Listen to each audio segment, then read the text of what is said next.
Sejam todas bem-vindas, sejam todos bem-vindos ao canal O Evangelho do Reino, Entendes Tu que Lês? Eu me chamo Paulo Davi e estou gravando uma série de comentários no livro de Apocalipse sobre a igreja no Apocalipse.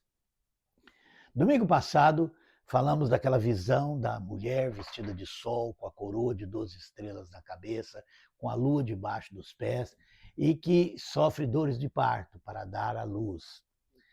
Vimos que isso é uma visão da igreja. Vimos que isso é uma visão dos verdadeiros cristãos.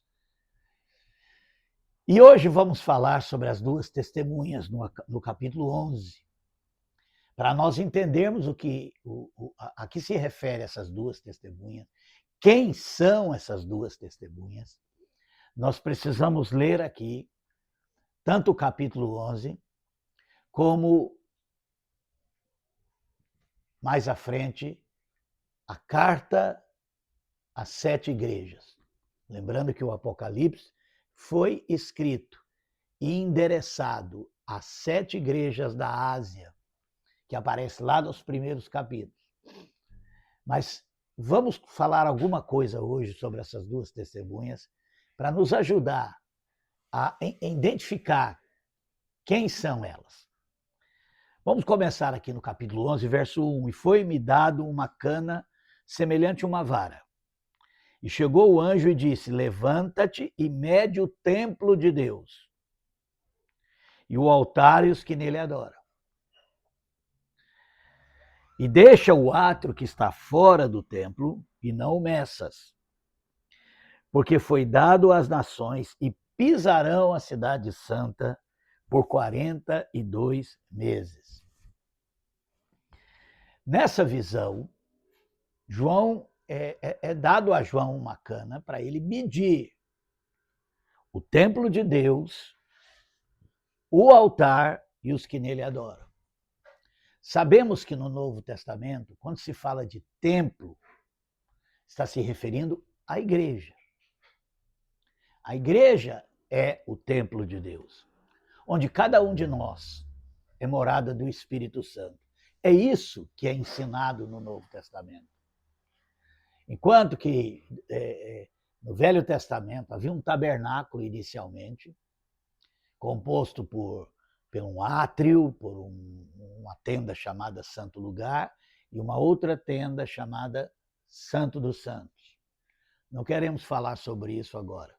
O livro de Hebreus trata sobre isso, o significado espiritual disso aí, que apontava para o verdadeiro templo, que é onde habita Cristo. E é interessante aqui que depois vocês lembram que no Velho Testamento Davi resolveu construir um templo de pedras, porque era assim que os outros deuses dos povos eram adorados, e ele teve essa ideia de construir, né, um templo para ficar no lugar do tabernáculo. E você sabe o resultado disso. É uma das causas, né, da corrupção e apostasia de Israel. Quando Jesus veio, ele disse claramente que o templo era ele mesmo, era o seu corpo. E ele até faz uma comparação, né? Destruir esse templo em 3 dias, o reedificarei, falando sobre a sua morte e ressurreição. Depois, esse templo, depois que Jesus ressuscitou e foi glorificado, o seu espírito, o espírito de Cristo, foi derramado sobre a igreja. E a igreja passa a ser o templo de Deus.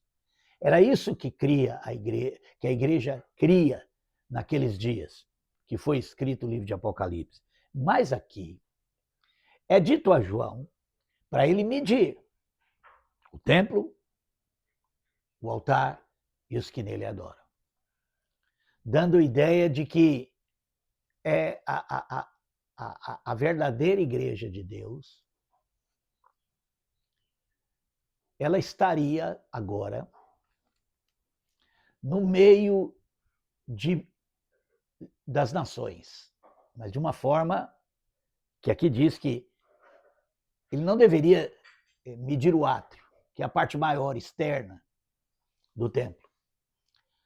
aquele templo que existia nos dias de Jesus.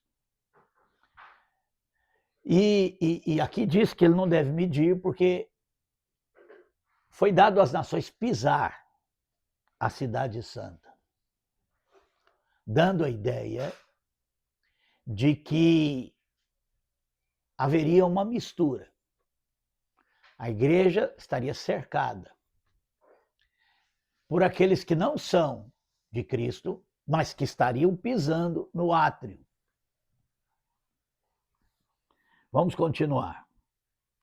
E darei poder às minhas 2 testemunhas, e profetizarão por 1.260 dias. Sim, agora os 42 meses aparecem como sendo 1.260 dias, que são 1.260 anos, se nós usarmos o mesmo código de interpretação do livro de Daniel. 1.260 anos, a igreja de Deus estaria cercada pelas nações que pisariam a cidade santa, dando a ideia que aparece no Novo Testamento, quando Jesus disse que surgiriam falsos profetas, falsos cristos, e lá em Tessalonicenses fala que antes da volta do Senhor haveria a apostasia. Então, essa apostasia da igreja é dita aqui, ao meu ver, no meu entendimento, como sendo essa mistura, onde o átrio seria tomado por não cristãos, pelas nações, como é chamada, e cercando, né, a igreja de Deus. E darei poder às minhas 2 testemunhas e profetizarão por 1.260 dias vestidas de saco. Essas são as 2 oliveiras e os 2 candeeiros que estão diante do Deus da terra. Isso se referindo a uma profecia de Zacarias. Essa profecia de Zacarias fala sobre uma visão que Zacarias teve, onde ele viu 2 oliveiras. E ele viu também um candeeiro. Lembra do candeeiro que Moisés recebeu o modelo lá no Sinai, e que os judeus hoje chamam de menorá, esse é o nome que se dá àquele candeeiro de 7 lâmpadas. E foi esse candeeiro de 7 lâmpadas que Zacarias viu. Leia o livro de Zacarias, é um livro interessante, pequeno, e vale a pena ler, porque muita coisa do Apocalipse que é citado utiliza-se de profecias e visões de Zacarias.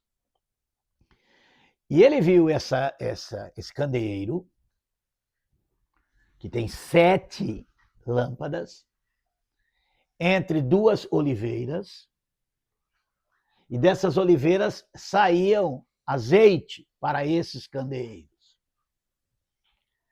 Isso nos faz lembrar uma parábola de Jesus, a parábola das 10 virgens, onde 5 eram prudentes, mas 5 eram loucas ou imprudentes. E aonde estava a imprudência dessas 5? Elas não traziam azeite para manter a luz das suas lâmpadas acesa. Então, isso já vai nos dando, vai pintando um quadro para nós. Então, pensando no candeeiro, aquele candeeiro que Moisés construiu de ouro, que tem uma haste central e 3 hastes formando 7 lâmpadas. Aqui fala que 2 dessas lâmpadas continuaram acesa e são as 2 testemunhas que se refere o capítulo 11 de Apocalipse. Essa é a visão. 7 lâmpadas, 2 lâmpadas, 2 candeeiros, né? ou duas lâmpadas do candeeiro, são as duas testemunhas que permanecem acesas, porque tem azeite, dando a ideia que as demais se apagaram. Nós vamos ver isso mais na frente. Essas são as duas oliveiras e os dois castiçais que estão diante do Deus da terra.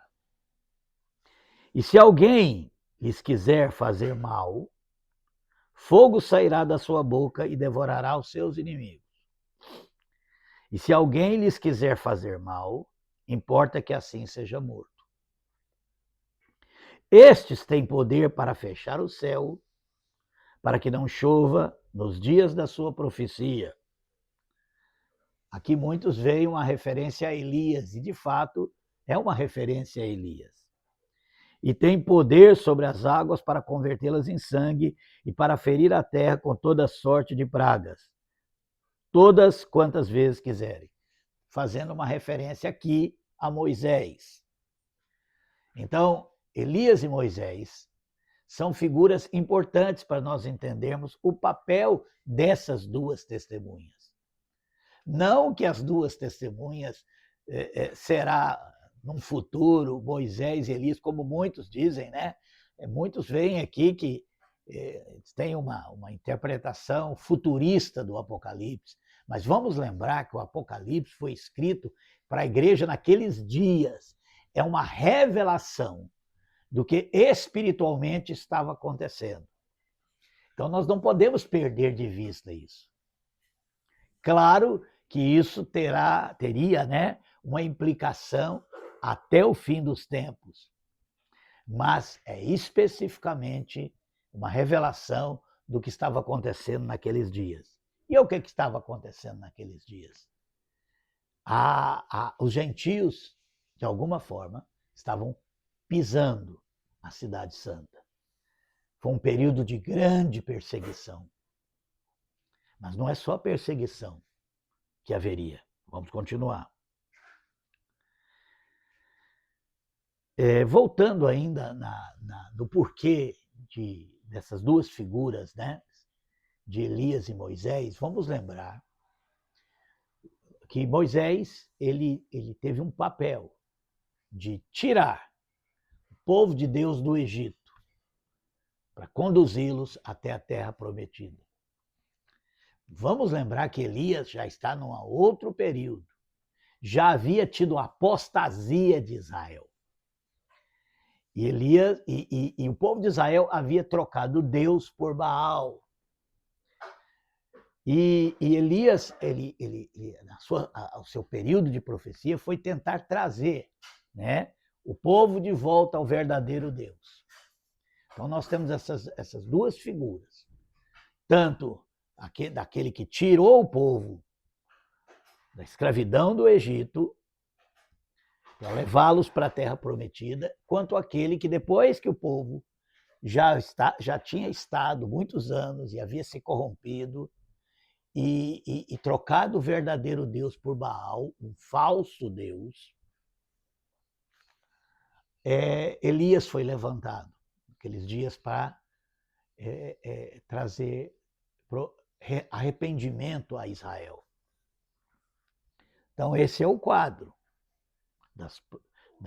do testemunho dessas duas testemunhas. E essas duas testemunhas vão profetizar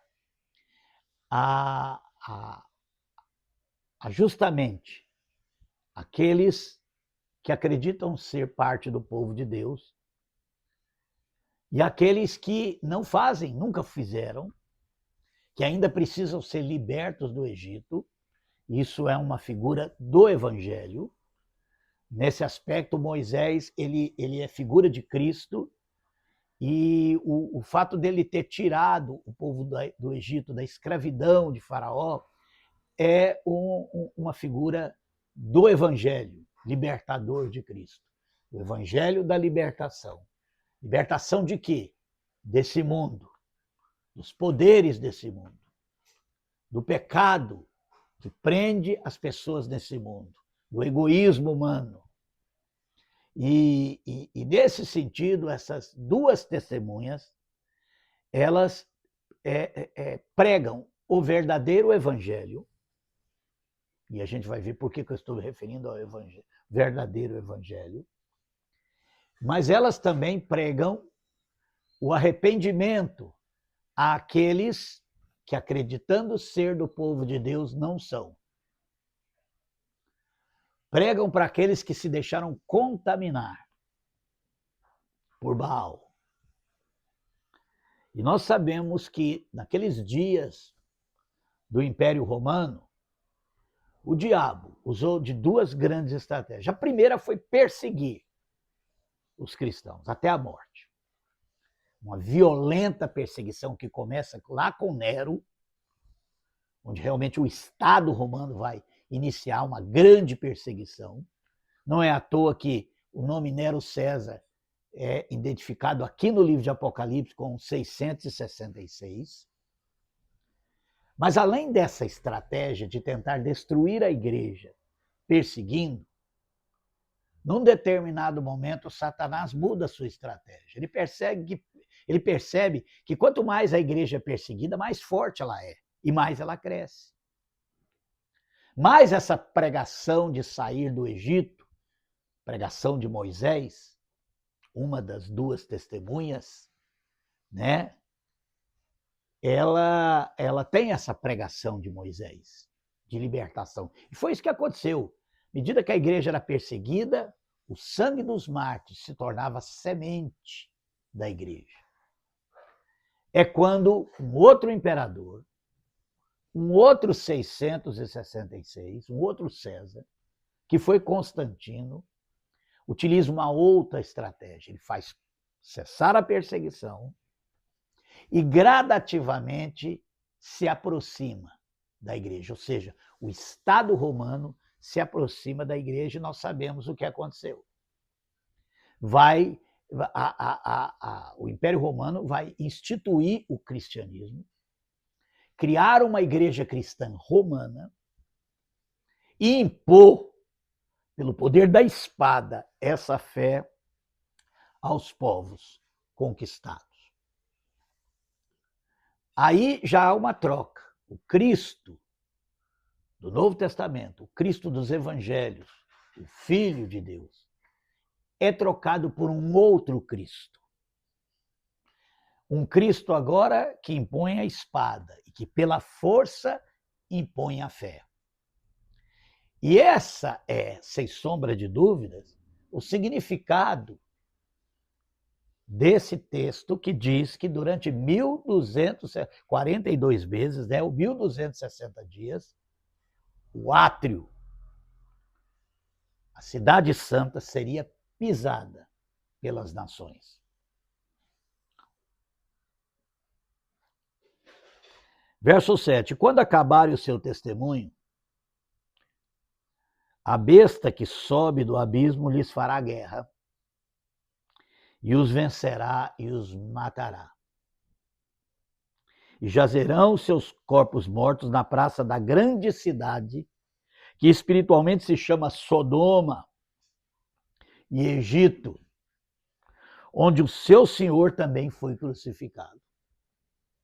Isso numa visão clara, naquele momento, que era Roma. Percebe que essa cidade, né, essa grande cidade, ela já teve vários nomes. Aqui eles citam Sodoma, por causa da violência, por causa dos abusos que aconteciam naquela cidade. Cita o Egito, a qual o povo de Deus foi prisioneiro, escravo, por 400 anos, até que Moisés tirou o povo da terra do Egito. Mas aqui diz onde o seu Senhor também foi crucificado.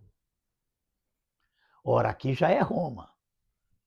Vamos lembrar que a Judéia, Jerusalém, aquela região estava sob o domínio do Império Romano. Então, essa grande cidade, naquele momento, era Roma. Essa foi a cidade onde o Senhor foi crucificado. E homens de vários povos e tribos e línguas e nações verão seus corpos mortos por 3 dias e meio. E não permitirão que os seus corpos mortos sejam postos em sepulcro. E os que habitam na terra se regozijarão sobre eles e se alegrarão, e mandarão presentes uns para os outros, porquanto esses 2 profetas tinham atormentado os que habitam sobre a terra. E depois daqueles 3 dias e meio, o Espírito de vida, vindo de Deus, entrou neles, e puseram-se sobre seus pés, e caiu grande temor sobre os que o viram. E ouviram uma grande voz do céu que dizia: subi para aqui. E subiram ao céu em uma nuvem, e os seus inimigos ouviram. E naquela mesma hora houve um grande terremoto, e caiu a 10ª parte da cidade. E no terremoto foram mortos 7.000 homens, e os demais ficaram muito atemorizados, e deram glória ao Deus do céu. É passado o 2º ai, e eis que o 3º ai cedo virá. Esse final aqui dessa parte, que fala da vitória, né? A vitória contra essas 2 testemunhas, nos dá a ideia. Porque eu acredito que isso se cumprirá plenamente mais no fim, antes da volta do Senhor, mais da consolidação da apostasia. Lembra quando Jesus disse: quando vier o Filho do Homem, por acaso achará fé na terra? Porque ele vai descrevendo lá em Mateus 24 a corrupção. E quando chega, ele começa falando de perseguição, os matarão, perseguirão, mas depois ele fala dos falsos profetas, dos falsos cristos, que, se possível, enganariam até os escolhidos. Esse é o quadro do fim dos tempos, a apostasia da igreja. E ainda que o testemunho continue, e ainda que existam 2 testemunhas, nós vamos perceber que no final, bem próximo da volta do Senhor, vai haver um silenciamento, vai haver um cessar do testemunho. Que o texto diz que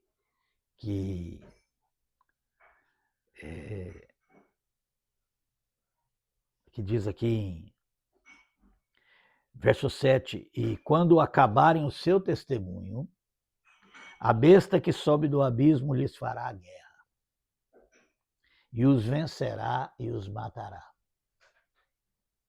Essa é uma perspectiva que nós estamos vendo nos dias de hoje, né?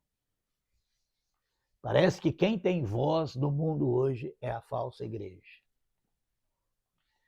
Parece que a ideia que nós temos é que a falsa igreja, besta que emerge da terra, aquela que tem a aparência de cordeiro, fala como dragão, de Apocalipse 13, ela enganou os que habitam sobre a terra. Isso inclui esses que pisam o átrio. Então nós temos aí o que é a parte predominante, a falsa igreja. Eventualmente vamos falar dessa falsa igreja, que aparece lá no capítulo 17 de Apocalipse. Mas vamos terminar aqui. Verso 15. E o 7º anjo tocou a sua trombeta, e houve no céu grandes vozes que diziam: os reinos do mundo vieram a ser do nosso Senhor e do seu Cristo, e ele reinará para todo sempre. E os 24 anciões que estão assentados em seus tronos diante de Deus prostraram-se sobre os seus rostos e adoraram a Deus, dizendo: graças te damos, Senhor Deus Todo-Poderoso, que és, que eras e que há de vir, que tomaste o teu grande poder e reinaste. E iraram-se as nações, e veio a tua ira, e o tempo dos mortos para que sejam julgados, e o tempo de dares o galardão aos profetas teus servos e aos santos, e aos que temem o teu nome, a pequenos e a grandes, e o tempo de destruírem os que destroem a terra. E abriu-se no céu o templo de Deus, e a arca da sua aliança foi vista, que é Jesus Cristo, no seu templo. E houve relâmpagos e vozes e trovões, e terremotos e grande saraiva. Aqui acaba uma sessão do Apocalipse, com o 7º ano tocando a trombeta, ao soar da última trombeta. Lembra? Paulo fala isso lá em Tessalonicenses, com respeito à vinda do Senhor. E essa parte final aqui fala que depois daqueles 3 dias e meio de silêncio, de morte das duas testemunhas, lembra que uma voz ouviu do céu e elas ressuscitam. Isso fala da ressurreição da carne, que acontecerá na volta do Senhor. Então, essa parte final fala da volta do Senhor. Mas o que nos chama a atenção é que, durante esse período em que as nações pisarão a Cidade Santa, cumprindo as profecias que falam da apostasia, que é o que nós estamos vivendo nos dias de hoje, quando nós vemos a igreja cristã, a que se diz igreja cristã, nos Estados Unidos, apoiando um anticristo como aquele que está lá hoje.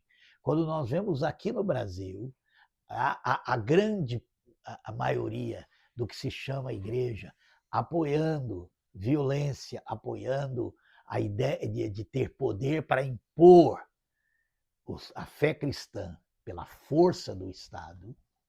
Então nós percebemos que o que nós chamamos hoje de igreja não é a igreja de Deus. E nós ainda temos o testemunho. Depois nós vamos ver quem são essas duas testemunhas. Você vai perceber que nós ainda estamos vivendo o testemunho das duas testemunhas. Tanto pregando o verdadeiro evangelho de Deus, que liberta o pecador da escravidão desse mundo, quanto a palavra de arrependimento àqueles que se deixaram corromper pelos falsos profetas, que deixaram se enganar pelos falsos cristos. Que Deus possa abrir o nosso entendimento. Domingo que vem queremos ir lá no início de Apocalipse e falar sobre as 7 igrejas, para nós entendermos quem são as duas testemunhas. Que Deus nos abençoe.